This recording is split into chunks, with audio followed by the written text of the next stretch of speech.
Welcome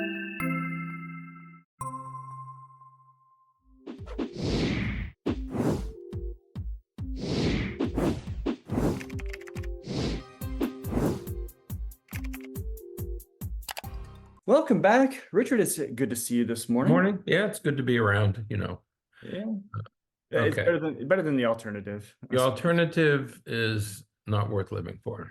Okay. Right. Yeah. Today we have a very interesting topic today because we have talked many times on this podcast about technology use, especially technology use in kids and teenagers, and we've talked a lot about how parents, recommendations for parents on how to handle and manage digital device use in their kids or with their kids. And so today we're going to turn the table just a little bit because there was a recent article that talked about the effects of parents' use on their Yeah. kids. And Yeah, that's that a really interesting topic. how parents' use of technology may affect not only their children's use of technology, but actually their children's mental health. We've Absolutely. talked a lot. There's all this talk about the increase in mental health conditions especially in teenagers.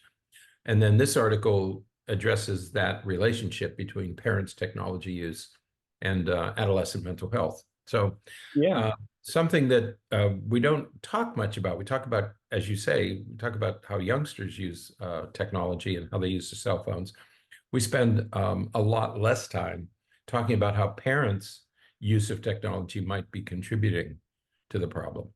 Absolutely. And, and this is all following, our discussion, or a few discussions we've had about that recent book that came out, Yeah. and talking about, how there are some people referring to technology causing anxiety and mental health conditions in kids, and we have really emphasized that it's more correlational. You can't really say causal.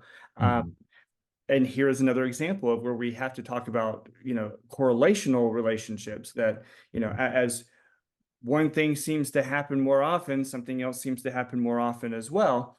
And, Right. and that correlational relationship between technology use, not just for the kids themselves, but Right. with their parents. And, there are lots of times when we talk about, parents will say something, but and they'll instruct their kids to do something, but then the parents will do the opposite. They'll do something very different themselves. That's right. If whatever you want your kids to do, you have to model, not tell them about it, but you actually have to model it. And if you want to put limits on your children, you have to be willing to put limits on yourself. They have to see you putting limits on yourself. And it doesn't matter what it is. Right. You must clean your plate, but the parents, but I don't have to, so children are forced to clean their plate. Well, are adults cleaning their plate? Children are asked to clean their rooms. Are you cleaning your room? Children are asked to clean up your own messes. Are they seeing you do these things? Right.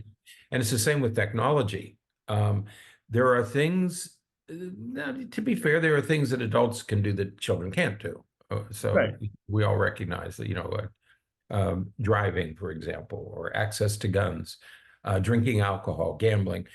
So there are some things that adults can do that children can't do. But for everything else, I think that parents need to model the behavior that they want to see their children do.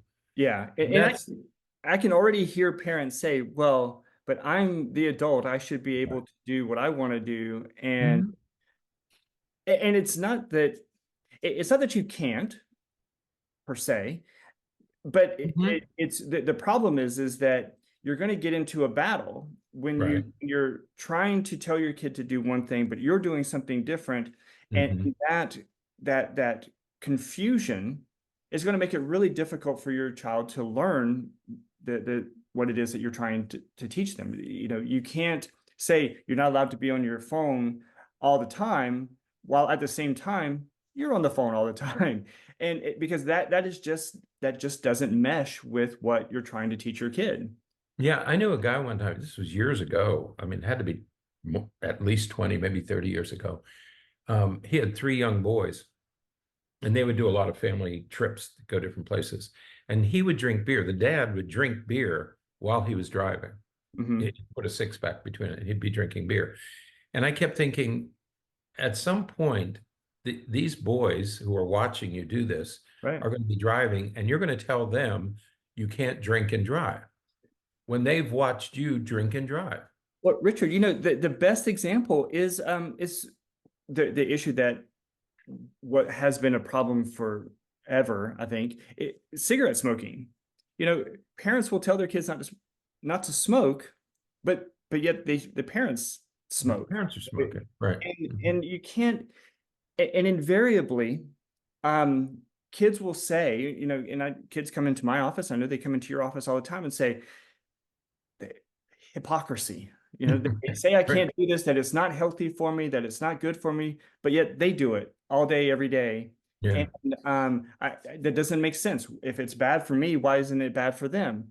To me, it goes back to that sort of authoritarian type of parenting. Do as I say, because Right. I'm the parent, because I'm the boss. Right. You don't really have to look at what I'm doing.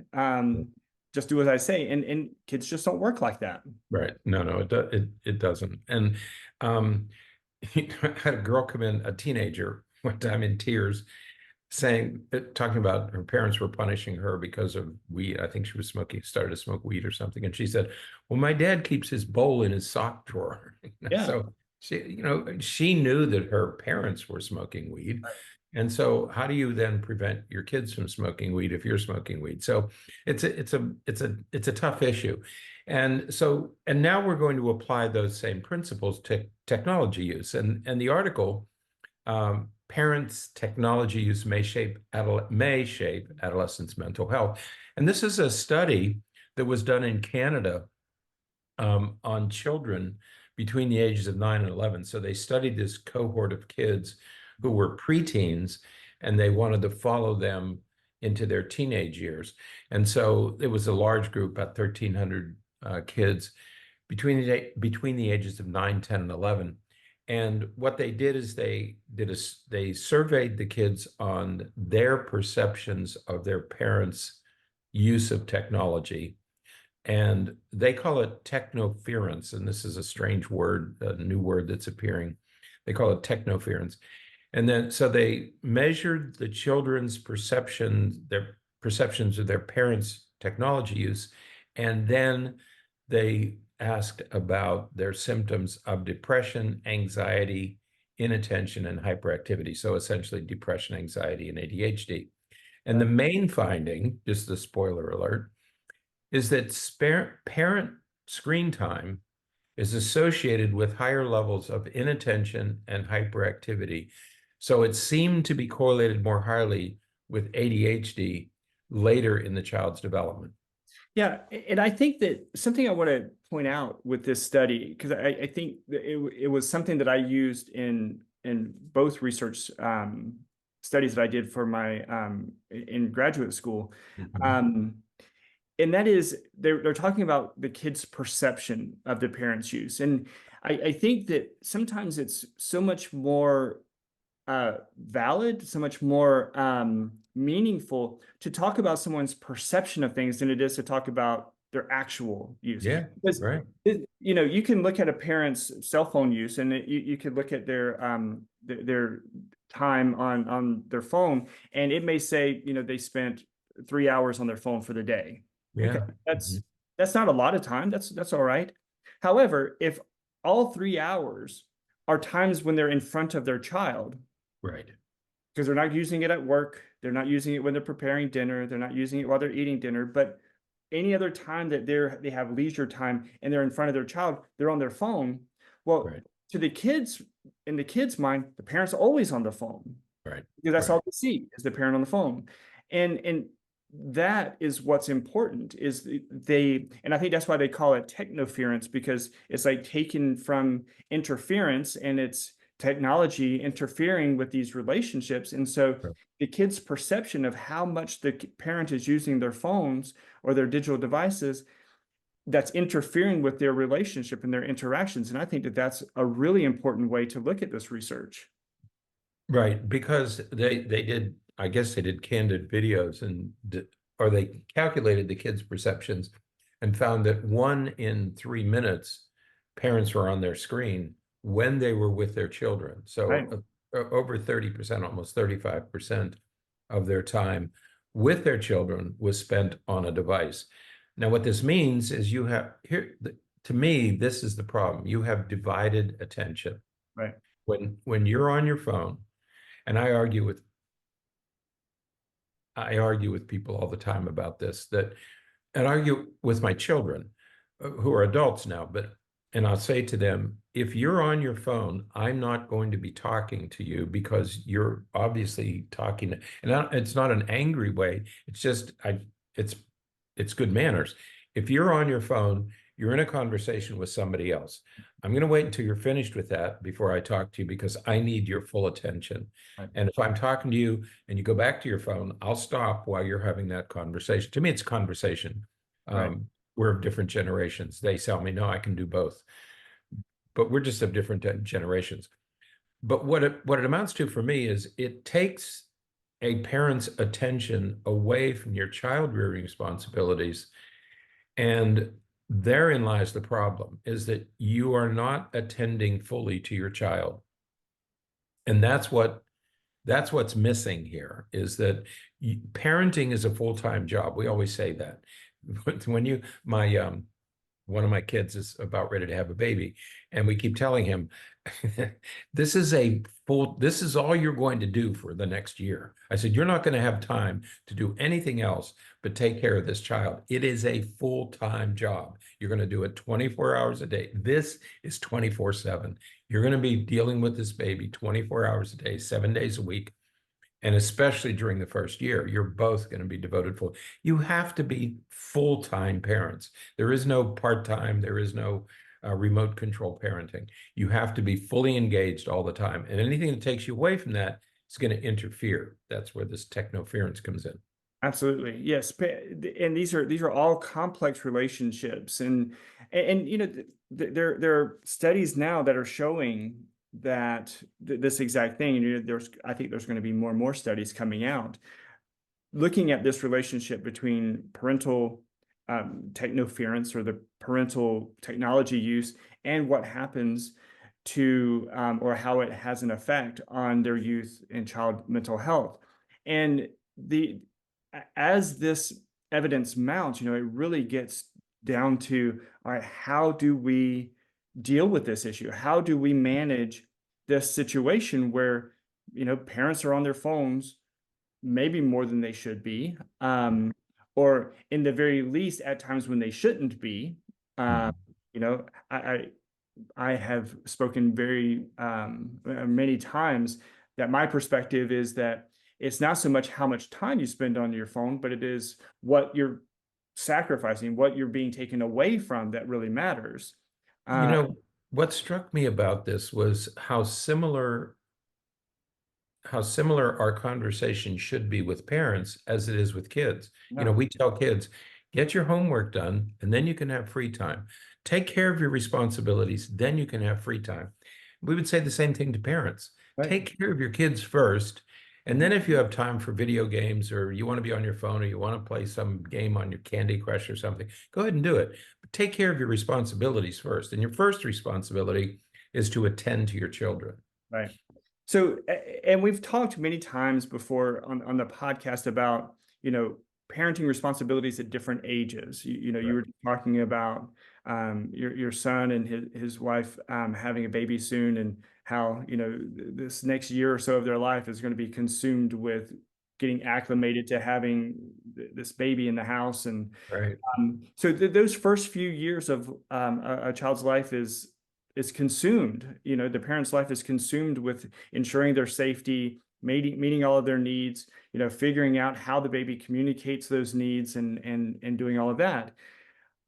Then, even as they go from, become 3 to 5 or so, you're still worried about their safety, because now they're mobile and they're getting around and they're moving around and they can escape.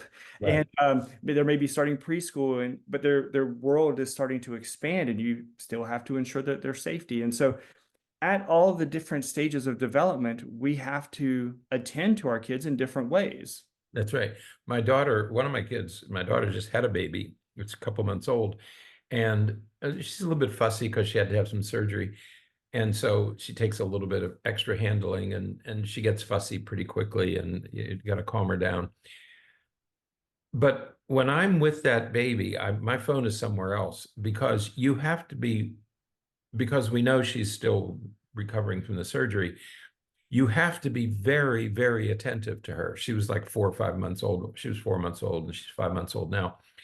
You have to be very attentive to her so that you can gauge her moods, so that you can gauge what she, I mean, she obviously can't tell you what she needs, but she's very, very sensitive to changes in her environment. How you have to hold her a certain way. But you have to be very, very attentive so that you can figure out what she's trying to communicate with the few skills that she has. So from birth to two, you have to meet those survival needs, and you're reading very subtle cues. They can't tell you what they want. They're either going to cry or fuss or something, but you have to read those subtle cues, and you can't do that if your attention is divided. It takes all my full attention in order to anticipate what this infant needs at different times during the day.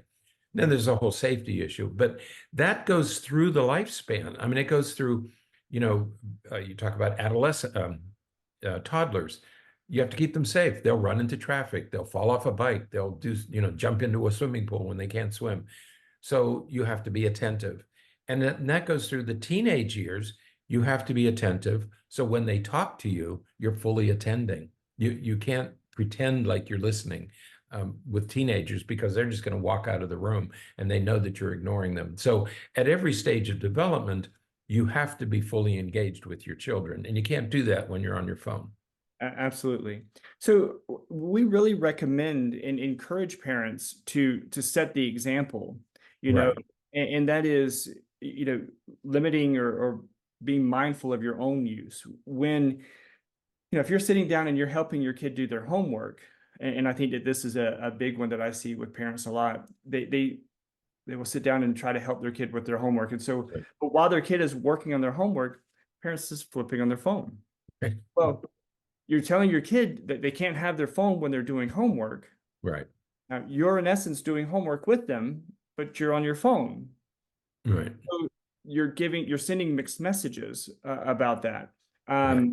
The same thing with, my goodness, we before we started recording the podcast today, we've been talking about some other things that's happening in our worlds, and parents, there are rules at school, about how much kids should be on their phones, but yet there are parents who will text their kids throughout the day and expect their kids to respond, even though the parents know that their kid's not supposed to be on the phone, not supposed to be using it, but the parents are, when I text you, you need to respond. And if the teacher says no, then you tell them that I said that you need to respond. Okay, but the rule is that you don't respond. So, Right. parents need to set the example by saying, no, this is a technology-free time. We're not looking at our phones. We're not going to be using any of these digital devices for the next half hour, next hour. We're going to spend time talking about our day, talking about what's going on, doing Mhm. homework, whatever the case may be. Right. Yeah, because what parents complain about is invariably, they'll say, well, she's addicted to her phone, or he's addicted to his phone. He's always on his phone. And we absolutely agree that it does look like kids are always on their phones, and many are. How do you combat this? You combat it by setting the example. I mean, you can complain about them being addicted to their phone, but what is the example that you're setting? And what you should be doing is they should see you using your phone on a limited basis, that you don't have your phone with you all the time. You leave it in the car, you leave it in the kitchen, you leave it in another room. They're seeing you be without your phone much of the time. So you're not on your phone all the time. So you have to think about that if you're a parent. What example are you setting? Second, there should be phone-free zones in your daily life and in your home. The meal time should be a phone-free zone, homework time. But that means phone-free zones for everybody, not just the kids. I mean, everybody has to abide by the phone-free zone.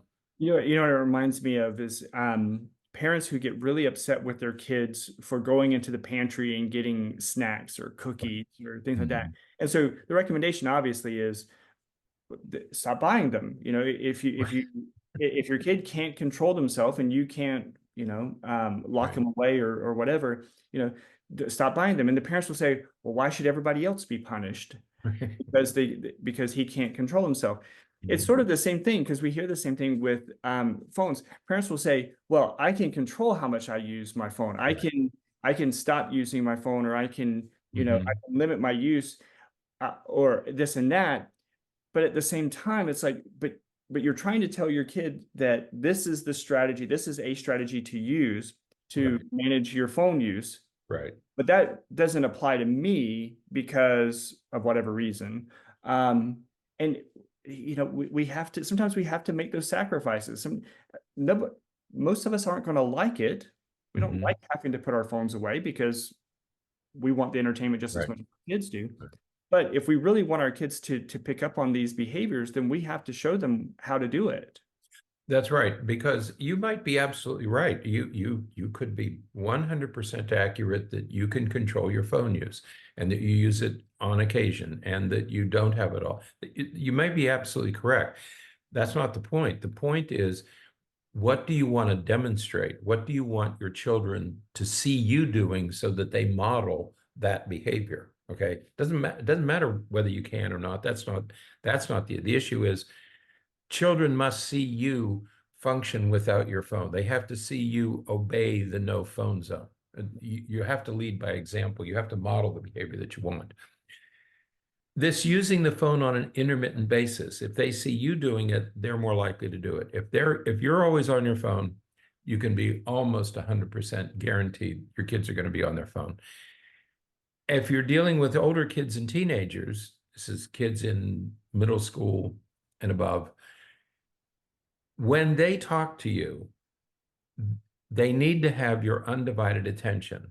Mhm. And you might have to put that phone, visibly put the phone down and turn to them and give them your full attention, because that's exactly what you want them to do when you're talking to them. Right. And you Okay. can do it, and you can do it in a way, I think, that models it so well. Because, let's say that you're sending a text that you need to send. And your kid comes up and starts talking to you, you can say, just a second, honey, let me finish sending this text, and then I'll listen. And you finish sending the text, you put the phone down and say, thank you. Now, now I can listen, and now you have my attention. It was one of the That's things what we we want our taught kids to kids. do. Right. It was one of the when a parent is on the telephone, especially we used to do this when people had landlines. You're on the telephone and a child comes up and wants your attention. What should the parent do? Say, honey, wait a minute. Just hold it a minute while I finish this conversation. And you finish the conversation and attend to the child. Why do you do that? That teaches the child to have a little bit of patience for 20 or 30 or 40 seconds. You have to wait, delayed gratification. And when I'm finished with my conversation, I will attend to you. That's a very important skill for kids to learn. But if you allow kids to interrupt you, if you don't put you're having a conversation, you're listening to your child, that teaches multitasking. That teaches the kid you don't have to break, you don't have to stop one conversation to have another.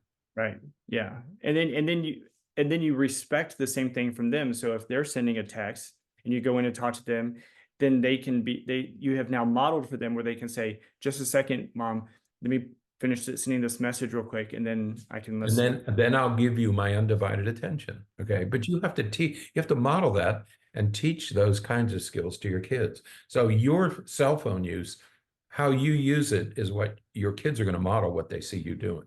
Absolutely. So Absolutely. So, all right. Well, I think that's it for today. We will certainly be talking more about this, and I look forward to more research coming out about this because sometimes, as I said at the beginning, sometimes the tables have to be turned just a little bit. We have to look at how our behavior may be right. influencing others, and this is a perfect example of how that can happen. So, Good example. Right. Mhm. absolutely. All right. Okay. Until next time, stay happy, stay healthy, and forget to be afraid.